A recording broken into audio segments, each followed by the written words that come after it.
बात आपने सही की, और हालांकि मेरा मकसद ये था कि उनको मैक्सिमम सीटें दे दी जाएं उस अनुमान में से। हालांकि उसमें 40-50 सीटें कम हो सकती हैं बहुत आराम से, पर still I reached a peak stage, तो भी मैं वहां पे 250 तक पहुंच पाता हूं। हिमांशु जी, अब बीजेपी का जो नया फंडा है वो ये है कि हमें अपना वोट परसेंटेज 37% से 50% लाना है।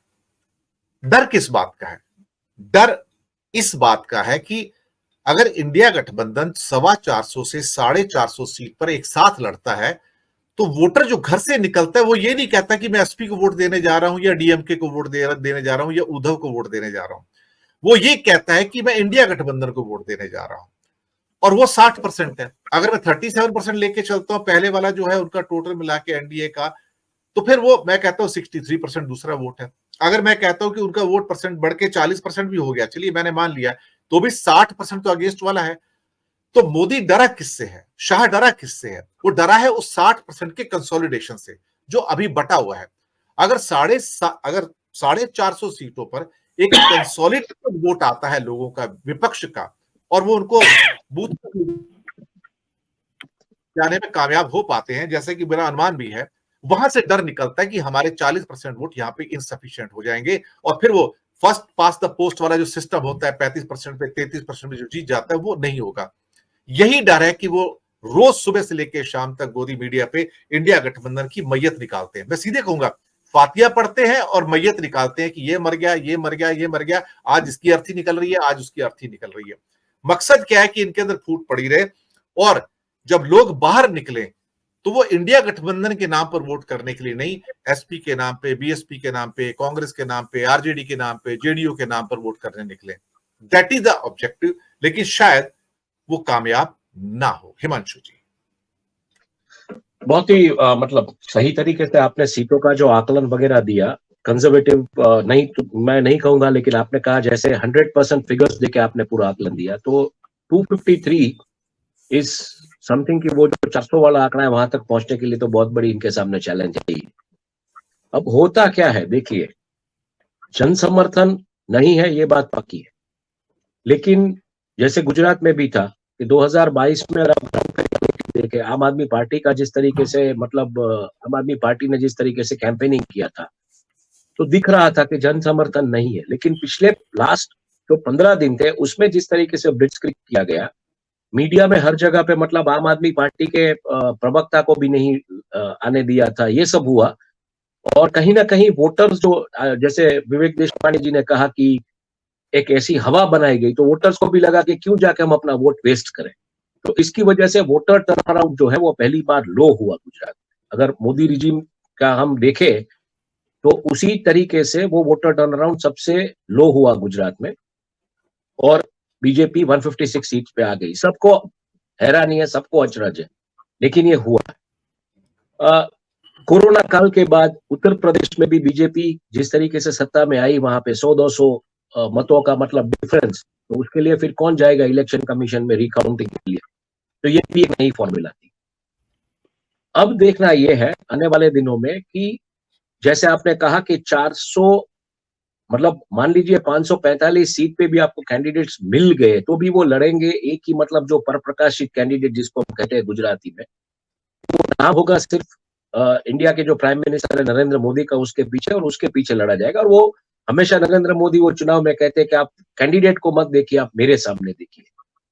तो ये जो इस बार की जो लड़ाई है उसमें जिस तरीके से गठबंधन एक हुआ है, जिस तरीके से उनके पास वोट शेयर है, वो कहीं ना कहीं ये कॉन्फिडेंस को थोड़ा वो कर रहा है कि क्या इस नाम पे 10 साल में जिस तरीके से बातें हुई है, जो चीजें आई है, जो भी मतलब मामले क्रूनी कैपिटलिज्म के सामने है, भ्रष्टाचार के मामले जो सामने आए, हालांकि उसको प्रूव नहीं किया गया है कि वो भ्रष्टाचार है, लेकिन पब्लिक में एक बात है।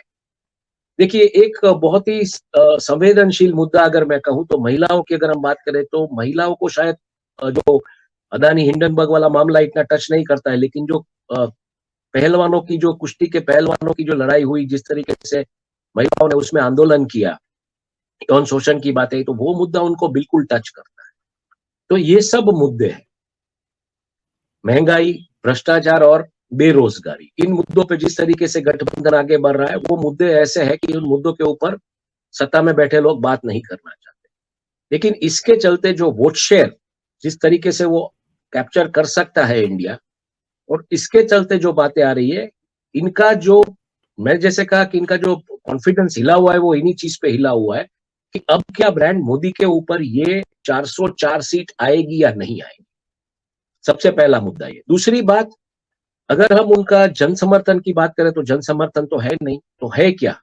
तो दूसरा कॉन्फिडेंस ये है कि उनके जो 20 करोड़ कार्यकर्ता है, वो 20 करोड़ कार्यकर्ता अगर मान लीजिए कि 4 कार्यकर्ता मिलकर 1 वोट लाता है, तो वो कहीं ना कहीं वो टैली 25 करोड़ के आसपास खड़ी हो जाएगी इनकी वोट्स की। अगर हम फिगर्स की बात करें तो इस बार शायद 100 करोड़ मतदाता पोलिंग बूथ तक जाने के लायक या योग्य हो जाएंगे। उसमें से जैसे पिछले चुनाव में 2019 में 90 करोड़ का मतलब वोटर्स थे, उसमें से 70% वोटर्स पोलिंग बूथ तक गए, तो कहीं पे 62 करोड़ वोटर्स पोलिंग बूथ तक गए और इनको 23 करोड़ वोट्स मिले। अब इस बार मान लीजिए वो 70 वाला ही टर्न अराउंड वैसा का वैसा रहता है, तो 70 करोड़ वोटर्स पोलिंग बूथ तक जाएंगे। बढ़ता है तो मैं समझता हूँ अच्छी बात है, लेकिन मान लीजिए वही कांस्टेंट पे हम चले तो 70 करोड़ वोटर्स पोलिंग बूथ तक जाएंगे। उसमें इनका, जैसे मैंने कहा, इनके 20 करोड़ कार्यकर्ता, 4 कार्यकर्ता मिलकर 1 वोट लाता है तो 25 करोड़, 2 कार्यकर्ता मिलते 1 वोट लाते हैं तो 30 करोड़। फिर भी वो भाजपा का जो रथ है वो कहीं ना कहीं 25 से 30 करोड़ के बीच रुक जाएगा। मतलब 27 crore is the ideal figure. इसी के 27-28 से ज्यादा वो बढ़ नहीं पाएगा।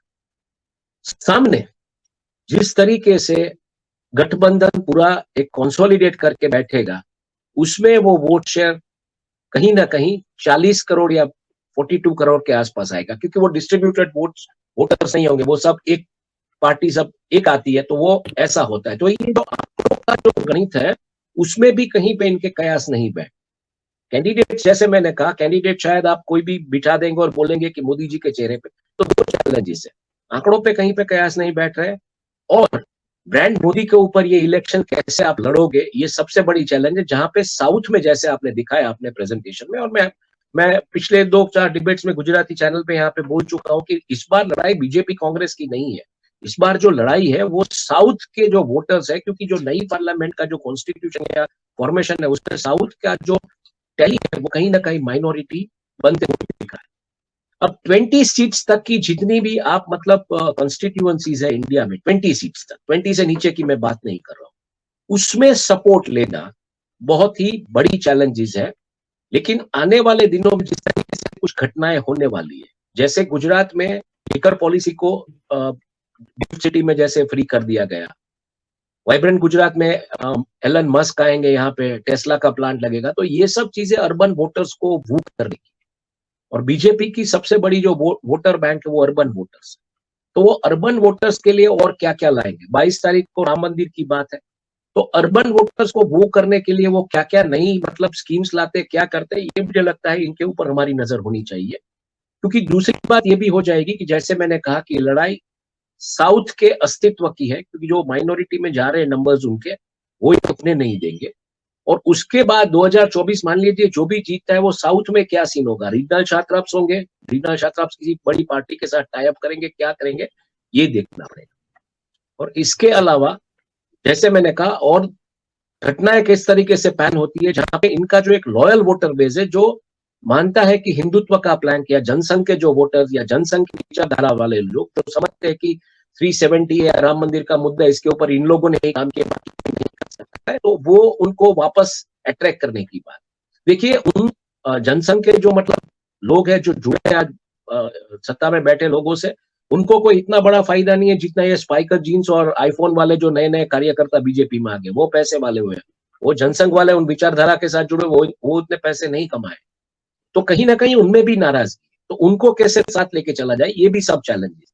जी। लेकिन ऐसा ही ये 2024 के चुनाव दक्षिण और उत्तर के बीच की बड़ी लड़ाई, कांग्रेस बीजेपी को विचारधारा को छोड़ दीजिए, और दूसरी बात ये लड़ाई होगी अर्बन और रूरल वोटर्स के बीच। और सबसे महत्व की बात, ये जो भारत यात्रा 2 जिस तरीके से शुरू होगी, वो कितना जन समर्थन इकट्ठा कर सकती है, ये भी मुझे लगता है हमको देखना पड़ेगा। जी, अक्षय जी के पास आता हूँ। अक्षय जी, मैं आपके आने से पहले मैं